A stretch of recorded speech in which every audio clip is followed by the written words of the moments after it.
Explosions are some of the most exciting chemical reactions that we can study in science. Reactions that occur quickly can be used in lots of different applications and fun to look at.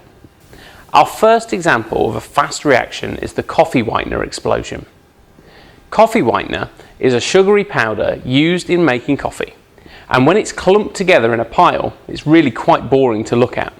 The powder burns very slowly and becomes a sticky black mess. For things to burn efficiently, we need three things: a fuel, energy for a heat source, and oxygen. When the coffee whitener is in a pile on the table and we introduce a flame from the Bunsen, I have energy, I have fuel and oxygen. However, the fuel and the oxygen are not mixed very well. Only the particles of the coffee whitener on the top layer of the pile can mix with the oxygen and be exposed to all three components needed to burn. So what we need to do is to distribute the fuel and the oxygen better.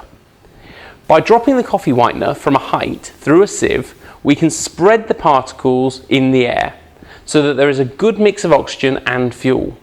Then all we need is the energy, which our Bunsen burner will provide. To prove this, we're going to put some of the coffee whitener straight into the flame. And as you can see, nothing. We get a brown, crispy solid, but no big explosion. However, if I increase this reaction by spreading the particles amongst the oxygen in the air, then what we should get is a far more exciting explosion. So I've got the coffee whitener and the sieve. So I'm going to change the Bunsen burner so that it's burning on a hotter flame and get nice and high so we've got as much spread as possible. There we go. A much better reaction than previously.